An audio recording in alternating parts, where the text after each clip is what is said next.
अस्सलामु अलैकुम वरहमतुल्लाह। Analytical reasoning type 4 हम डिस्कस करेंगे आज, जिसमें स्पेस अरेंजमेंट या बिल्डिंग ब्लॉक टाइप को हम डिस्कस करेंगे। हम अपनी वही टेक्निक RDR रीड करेंगे केयरफुली, फिर उसकी डायग्राम ड्रॉ करेंगे और चीज़ें अगर पॉसिबल होगी तो उन्हें रिलेट करेंगे और उसके बाद एक एक करके क्वेश्चंस को डिस्कस करेंगे। हमारे पास जो स्टेटमेंट है इस वक्त, question 9 to 12, John is trying to figure out the best arrangement of spices in the spice rack of a small efficiency kitchen. वो कोशिश ये कर रहा है कि अच्छे तरीके से स्पाइसेस को अरेंज करे स्पाइस रैक्स के अंदर। उसका एक छोटा सा किचन है, उसके अंदर the rack has 2 shelves with 3 spaces on each shelf। Rack के अंदर 2 shelves हैं और हर शेल्फ में 3 जगह हैं। अगर इस बात को हम ड्रॉ करें तो इसका मतलब ये हुआ कि हमारे पास जो रैक है उसके अंदर 2 शेल्फ्स हैं, एक ऊपर वाली एक नीचे वाली। ऊपर वाली को हम अपर शेल्फ, नीचे वाली को लोअर शेल्फ कह सकते हैं। और 3 जगह ऊपर वाली में हैं और 3 ही जगह नीचे वाली में है। तो गोया इस तरह का एक रैक हमारे पास है, अपर शेल्फ और लोअर शेल्फ। और इधर से अगर हम देते हैं तो इसे हम लेफ्ट कह सकते हैं, लेफ्ट, और ये साइड राइट। तो लेफ्ट टू राइट। क्या इंफॉर्मेशन वो हमें दे रहा है further? He decides that the 6 spices he uses most often and thus wishes to put in the rack are। उसका फैसला है कि 6 ऐसे स्पाइसेस जो अक्सर वो इस्तेमाल करता है वो इन्हें इस रैक में रखना चाहता है ताकि ज़्यादा आसानी से उसकी रसाई रहे, चूँकि वो ज़्यादा इस्तेमाल होते हैं तो इस शेल्फ में मौजूद हों। और ये हैं कौन कौन से जिन्हें वो रखना चाहता है? 6 जगह हैं, 6 ही चीज़ें हैं, basil, cumin, fennel, pepper, salt and thyme. अब हम इसको जब नोट करेंगे तो हम इनका बजाय पूरा नाम लिखने के हम पहला लफ्ज़, तो बासल के लिए हम B लिख सकते हैं, क्यूमन के लिए C लिख सकते हैं, फेनल के लिए F लिख सकते हैं, पेपर के लिए P लिख सकते हैं, सॉल्ट के लिए S लिख सकते हैं, थाइम के लिए T। तो यूं कह लें कि हमारे पास जो 6 स्पाइसेस हैं वो हैं B, C, F, P, S, T। And what information are next?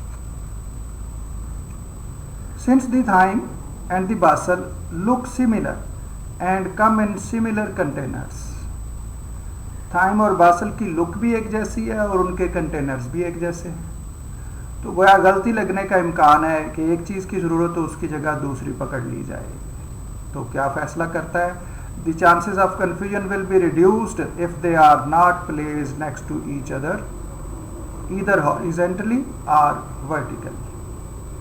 तो कन्फ्यूजन से बचने के लिए, कन्फ्यूजन के चांसेस को कम करने के लिए बेहतर क्या है कि उन्हें इकट्ठा ना रखा जाए, एक दूसरे के साथ ना हो, हॉरिजॉन्टली एक दूसरे के लेफ्ट राइट पे ना हो, और ना ही वर्टिकली यानी ऊपर नीचे भी इकट्ठे ना हो।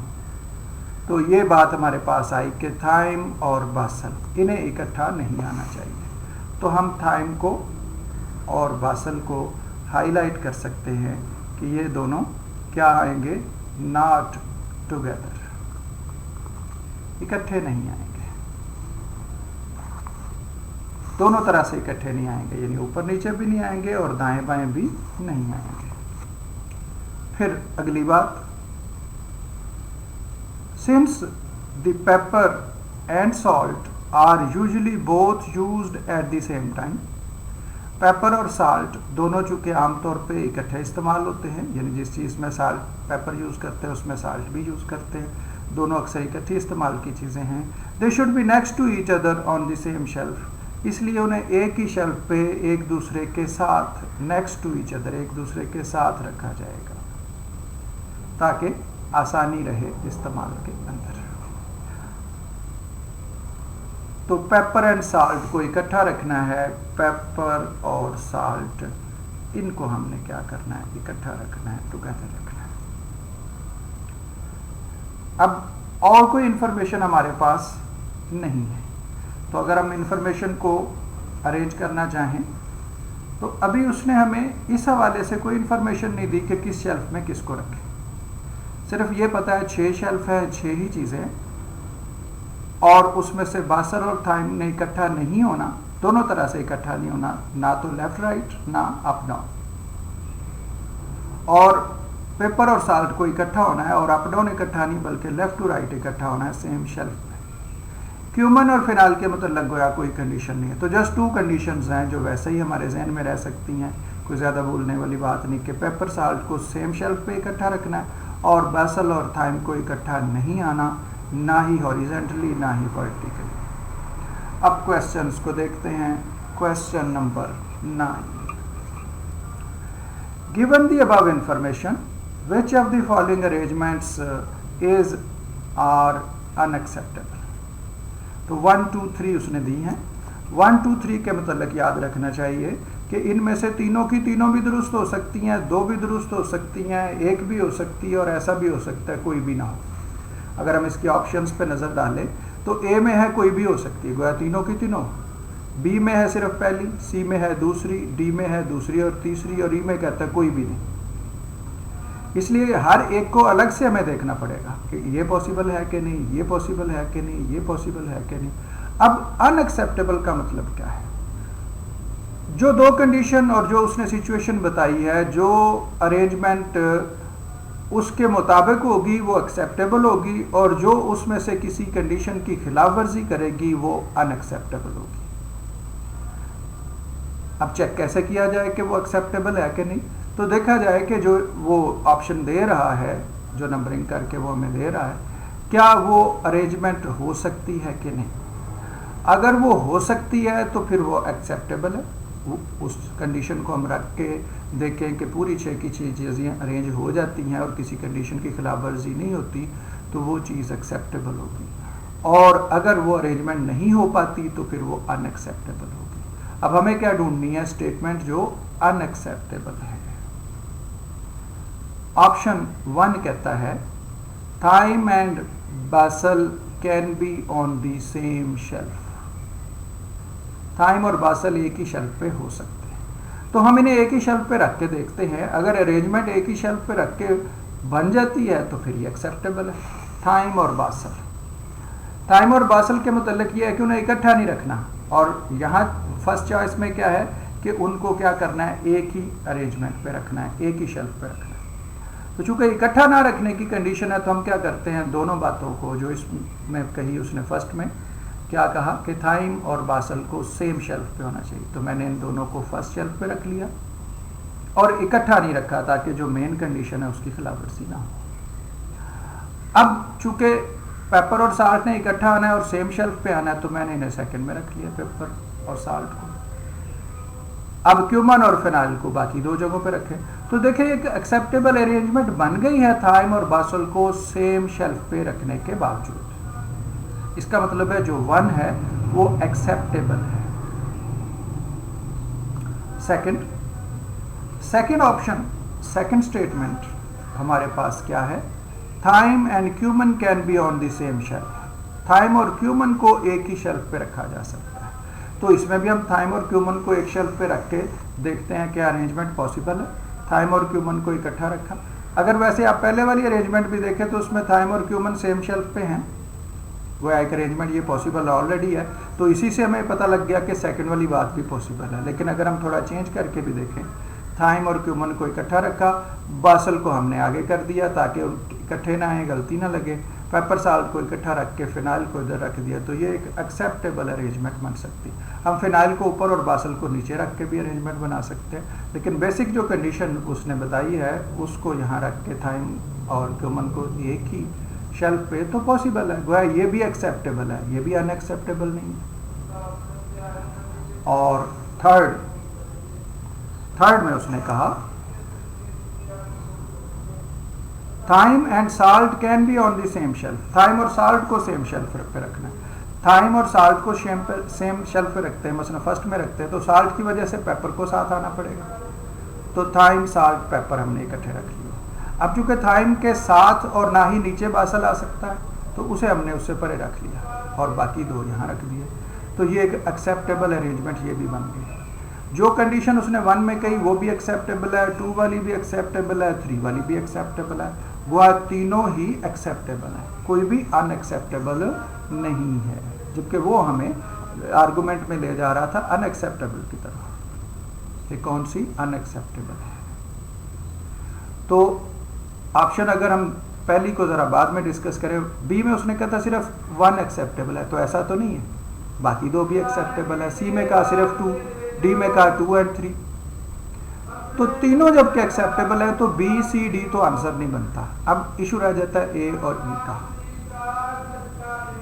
अब ई कहता है all can not be true, सारी ही दुरुस्त नहीं हो सकती, तो वो तो गलत बात है, सारी दुरुस्त है। तो ए में क्या है? Any of the above are acceptable, इनमें से हर एक एक्सेप्टेबल है, अनएक्सेप्टेबल कोई भी नहीं है, हर एक क्या है? एक्सेप्टेबल। सो हमारा क्वेश्चन 9 का आंसर बनेगा चॉइस ए के तीनों 1, 2, 3 एक्सेप्टेबल है। Now we see question number 10। If the two left-hand spices on the upper shelf are thyme and cumin, अगर हमने लेफ्ट हैंड साइड पे अपर शेल्फ में थाइम और क्यूमन को इकट्ठा रखा है, which of the following is an acceptable arrangement on the lower shelf? Reading from left to right. इनमें से कौन सी एक्सेप्टेबल अरेंजमेंट है लोअर शेल्फ की? तो ज़ाहिर है वही एक्सेप्टेबल होगी जो किसी कंडीशन की खिलाफ वर्जी नहीं करेगी। तो लेफ्ट हैंड स्पाइसेस उसने हमें कह दिया गोया यहाँ पे लेफ्ट हैंड अपर शेल्फ पे क्या है? थाइम और क्यूमन। तो अगर हम अपनी क्वेश्चन 9 की अरेंजमेंट देखें तो इसमें भी थाइम और क्यूमन को ऊपर रखा है, इसमें भी थाइम और क्यूमन को ऊपर रखा है। तो हमें क्या करना पड़ा है? बासल को उससे अवे रखना पड़ा है। तो बासल को हम यहाँ भी अवे रख सकते हैं और बासल को हम नीचे भी ले जा सकते हैं। अब चूंकि एक्सेप्टेबल ऑप्शंस को देखना है तो ऑप्शन एक एक करके हम उन्हें चेक कर सकते हैं कि वो पॉसिबल है हमारे पास, एक्सेप्टेबल फॉर्म उनकी है हमारे पास या नहीं। तो थाइम और क्यूमन को अगर हम अपर पे लेफ्ट टू राइट रखें तो चूंकि बासल को उसके साथ नहीं रखना था, ये जगह तो वैसे ही हो गई। बासल को हम यहाँ भी रख सकते हैं, बासल को हम नीचे भी रख सकते हैं, साल्ट और पेपर वगैरह। तो मुख्तलिफ अरेंजमेंट हो सकती है। चेक ये करना है उसकी कौन सी ऑप्शन पॉसिबल है, कौन सी नहीं है। तो ऑप्शंस फिर देखनी पड़ेंगी। पहली ऑप्शन फेनल, साल्ट और बासल। तो देखिए लोअर शेल्फ में उसने फेनल, साल्ट और बासल को कर दिया। तो साल्ट के साथ तो पेपर का होना जरूरी है। अब ना साल्ट के लेफ्ट पे है ना साल्ट के राइट पे है, इसका मतलब है जो साल्ट पेपर वाली कंडीशन है ऑप्शन ए उसकी खिलाफ वर्जी कर लेगी। तो जो किसी कंडीशन की खिलाफ वर्जी करे वो एक्सेप्टेबल नहीं है। बी फेनल, पेपर, बासल, इसमें पेपर है साल्ट उसके साथ नहीं है, तो इसमें भी साल्ट पेपर वाली कंडीशन की खिलाफ वर्जी हो रही है। सी बासल, साल्ट, पेपर, इसमें साल्ट पेपर की कंडीशन तो उसने फॉलो कर ली लेकिन बासल पहले नंबर पे है, जबकि ऊपर भी थाइम भी क्या है? पहले नंबर पे। तो गोया थाइम और बासल एक दूसरे के ऊपर नीचे आ जाएंगे। तो जो कंडीशन थी वो ये कहती थी कि थाइम और बासल को ना हॉरिजेंटली और ना ही वर्टिकली इकट्ठा होना चाहिए। तो इस सूरत में तो थाइम के नीचे बासल आ जाएगा, दोनों वर्टिकली जो है वो इकट्ठे हो जाएंगे। तो ये उस कंडीशन की खिलाफ वर्जी होगी। गोया सी भी एक्सेप्टेबल नहीं है। डी में है साल्ट, पेपर, बासल। अब ये एक्सेप्टेबल है क्योंकि साल्ट पहले नंबर पे आ गया, पेपर, बासल, इसको अगर हम रखें यहाँ साल्ट, पेपर, बासल, तो थाइम और तो आखिरी चीज़ फेनॉल यहाँ रख दें, तो ये एक एक्सेप्टेबल अरेंजमेंट है। So choice D is our answer. E को भी अगर आप चेक करना चाहें, साल्ट, फेनल, पेपर, तो इसमें क्या किया? साल्ट और पेपर को इकट्ठा नहीं रखा, बीच में फेनल रखा है। अगर पेपर को यहाँ करता, फेनल को वहाँ, तो फिर एक्सेप्टेबल था। तो इसमें साल्ट पेपर कंडीशन की खिलाफ वर्जी। Question number 11। If the lower shelf है साल्ट, पेपर एंड बासल। सबसे नीचे वाली में क्या है? साल्ट, पेपर और basil. From left to right, how many possible arrangements are there for the upper shelf? तो अपर शेल्फ की कितनी मुख्तलिफ अरेंजमेंट हो सकती है? ऑप्शन में है 2, 3, 4, 5, 6। तो हमें अरेंजमेंट बना के देखना पड़ेगा। लोअर में उसने कह दिया साल्ट, पेपर और बासल। तो इसके साथ एक अरेंजमेंट तो वो हो सकती है जो क्वेश्चन 10 में थी कि इस पहली वाली में क्या हो, फर्स्ट शेल्फ में क्या हो, थायमन, क्यूमन और है ना TCF। एक तो ये पॉसिबिलिटी। दूसरी पॉसिबिलिटी क्या हो सकती है? अगर हम F को यहाँ ले आए, C को यहाँ, तो ये उससे एक डिफरेंट अरेंजमेंट है, ये पॉसिबल है। तीसरा, हम इस T की पोजीशन चेंज कर लें, क्योंकि बासल आखिर में है, इसके ऊपर T नहीं आ सकता, यहाँ तो आ सकता है क्योंकि वर्टिकल और हॉरिजेंटल की कंडीशन है ना। और एक और अरेंजमेंट क्या हो सकती है कि हम C को इधर ले आए और F को इधर ले आए। 4 अरेंजमेंट हमारे पास बन गए। एक में T को पहले नंबर पे रख के 2 बनी है और T को दूसरे नंबर पे रख के 2 बनी है।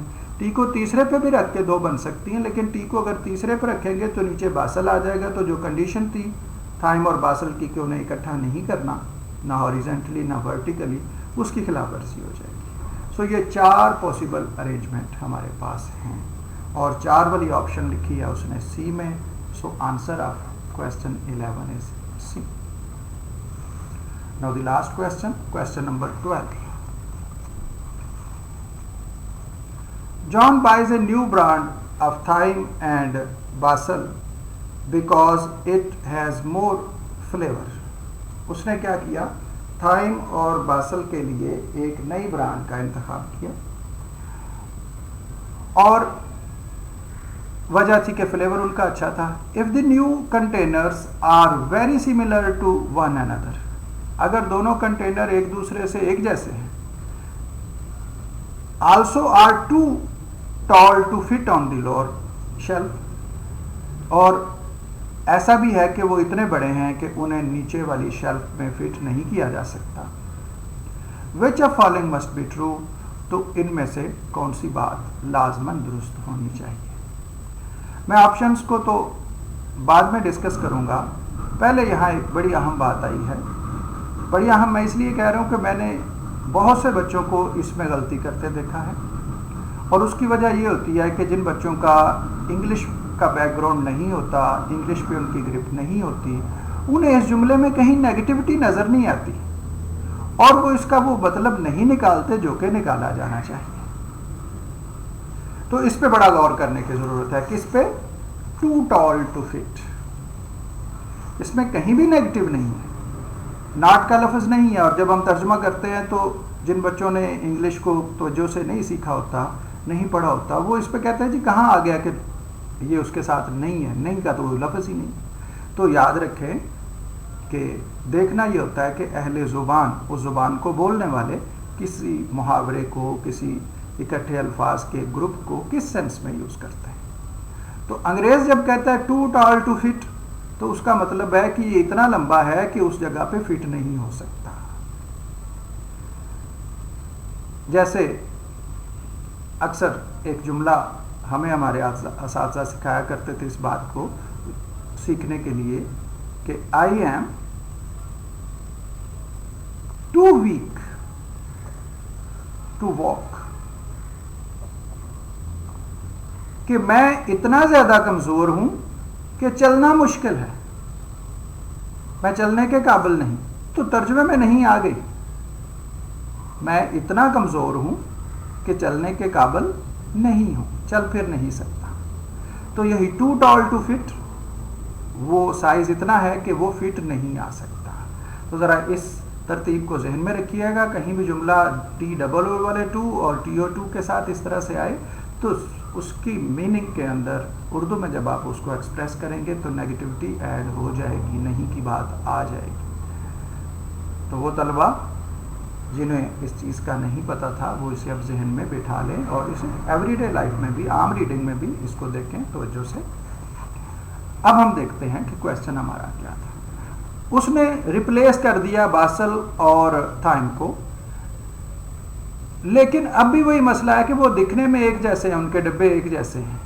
वो जो कंडीशन थी कि थाइम और बासल इकट्ठे नहीं आएंगे, ना हॉरिजॉन्टली ना वर्टिकली, वो अब भी अपनी जगह कायम है। लेकिन यहाँ एक नई कंडीशन का इजाफा हो गया, टू टाल टू फिट, कि नीचे वाली शेल्फ इतनी छोटी है कि ये उस पर फिट नहीं हो सकते, उसमें पूरे नहीं आ सकते। तो गोया थाइम और बासल को हमें लाजमन पहले शेल्फ में रखना पड़ेगा।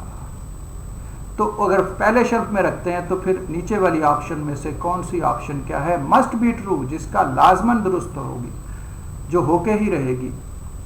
एक होता है मे बी ट्रू, उसमें होता है इम्कान कि वो हो भी सकती है या उसके अलावा भी कुछ हो सकता है। मस्ट बी ट्रू वो होती है जिसके अलावा कोई चांस हो ही ना। तो जरा पहले हम जायजा लें जो कंडीशन उसने बताई उसका असर क्या हो रहा है। कि थाइम और बासल चले गए अपर वाले में, लोअर वाले में वो फिट नहीं आ सकते।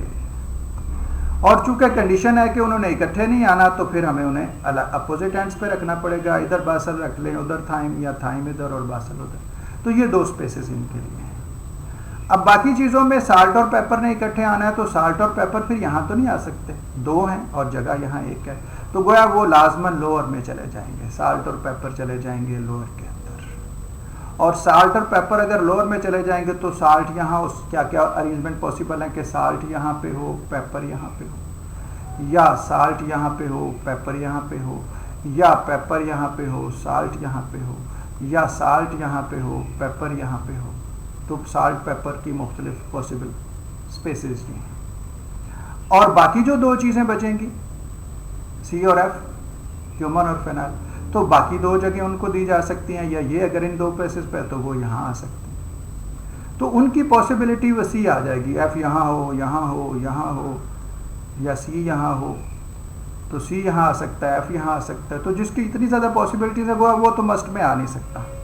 तो मस्ट में हमें नज़र फिर क्या आ रहा है कि एस पी जो है इनमें से कोई ऊपर नहीं जा सकता, या एस पी जो है नीचे कहीं आएंगे।